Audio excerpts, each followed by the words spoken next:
Morning. I've just been watching one of these Theremin Trees videos on transaction analysis. I mentioned them in a previous video and it prompted me to go and look at them again. I watched them when he first made them, but they're really good actually. And this one is called Transaction Analysis 2 Games.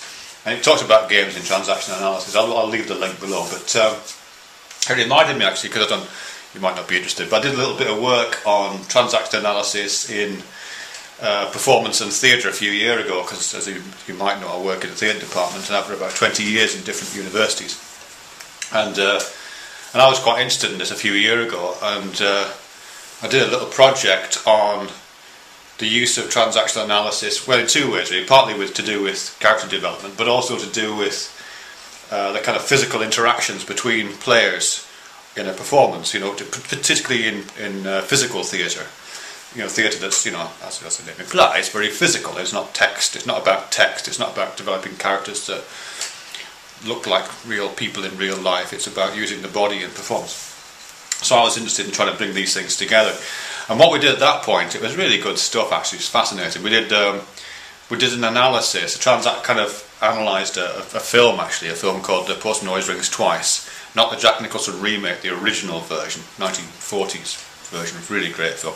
We looked at that, and we looked at the characters, and we looked at what games they seem to be playing in transactional analysis terms. I did some sessions on what transactional analysis was, and things like games and ego states and scripts and all that kind of stuff. And then we looked at this film and identified what games were being played by the characters in the film. And it's a really great film for that. It's good for all kinds of reasons. But there's very, very clear gamey behaviour going on within it.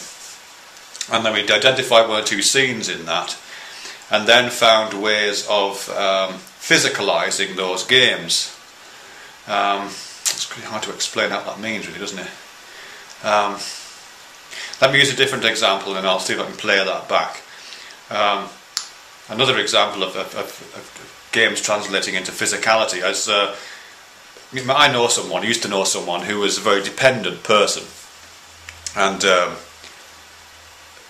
they seemed to be constantly putting themselves into situations in which they needed help from me, in this case, and it was always the kind of help that I couldn't provide, or it was asked for in a way that I couldn't provide it, or it was asked for too late, or there was a constant sense in which I was letting this person down. Constant sense of that.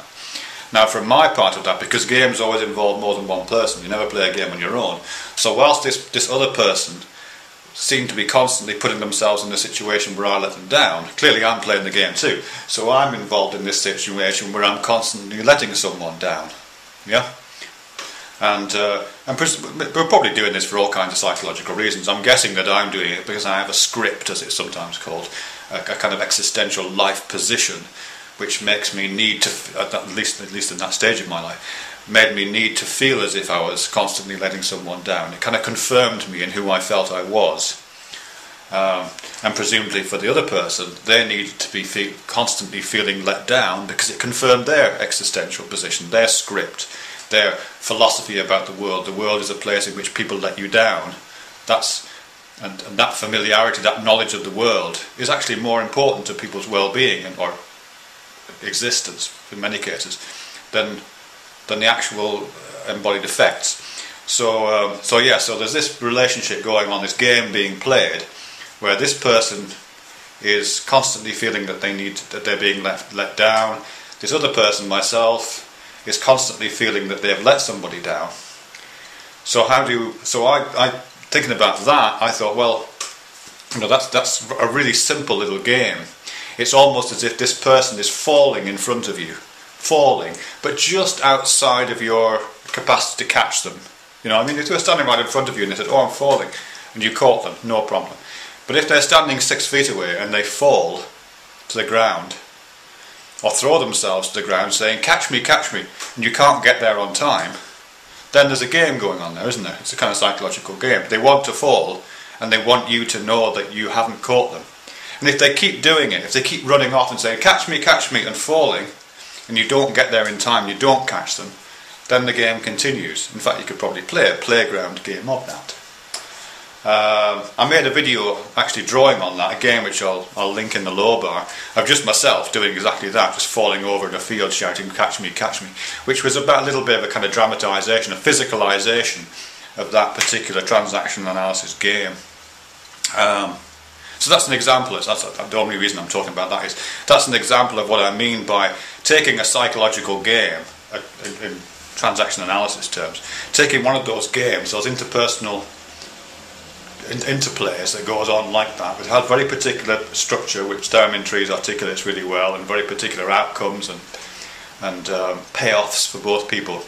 It takes one of those and then just puts it into completely embodied physical form with real bodies in spaces doing real things.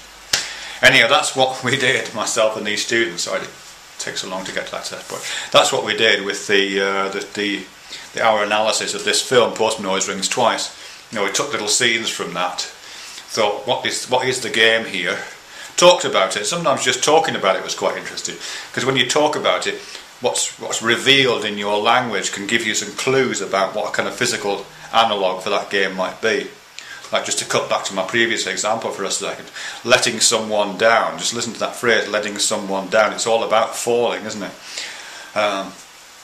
Catch me, you know, ready to catch them lest they fall. All the metaphors around letting someone down, and indeed the word dependence itself, which means to hang from, doesn't it, is all about this kind of fall to the earth. So again, you just, in terms of this project I did with Postman Always Rings Twice, a lot of it was just about talking and then thinking about how are we talking about this, how are we talking about this, what kinds of metaphors are playing themselves out in our conversation here, and can we physicalise, can we make these metaphors real and produce a piece of embodied experience. You do this and I'll do this next to you, and that will capture that game without any words, without any characters, just puts it into kind of embodied format. Anyhow, I don't know why I'm telling you that really, but yeah, it's fascinating stuff really. I mean, I quite like this idea of relating psychology to physical behaviour in the kind of way that and the reverse of that physical behaviour is often used within the kind of metaphors that are deployed to talk about complex psychological states and relationships. So yeah, do look at that transaction analysis series if you're interested in that kind of stuff. And bye.